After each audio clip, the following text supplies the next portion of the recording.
everyone, this is Kelsey from Home Office, and I'm here to share a few quick tips with you while I'm making my layout for the worldwide virtual crop. As you can see, this is my sketch that I was given, and I followed it pretty closely. I have the 4 photos, I have the border up the middle, and then the 2 half circles that I made with a custom cutting system. I started making my layout, and I soon realized that I needed more room for photos. So what I did is I added a few peekaboo pockets. I started with the 4x6 peekaboo pockets, and I added the vertical one here, so I was able to get a few more photos there. And then I actually added a few mini peekaboo pockets. This was a 4x4 size, and this is actually from Happy Album Kit number 13. So that was an easy way just to add a little square photo in there.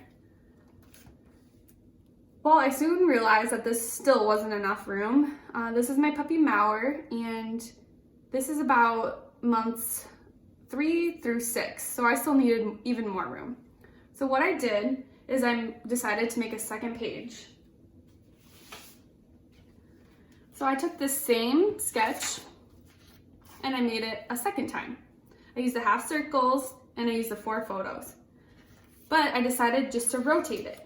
So instead of like this, I rotated it like this. And then I thought it'd be fun to use the fun stickers with the fence and the grass.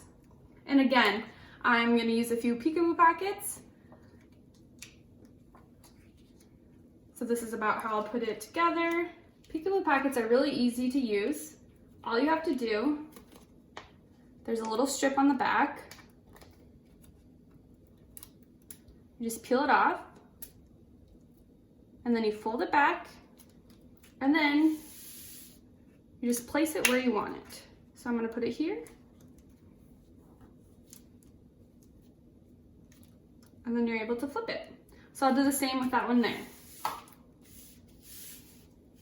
So again, I was easy just to take this sketch, I made a layout like this, and then I turned it and I made it like this, and then I added a few peekaboo pockets. Make sure to check out our new 5x7 and 6x12 peekaboo pockets as well. So I hope you use that technique to make a 2-page layout, and also to add a few more photos to your layouts by adding peekaboo pockets.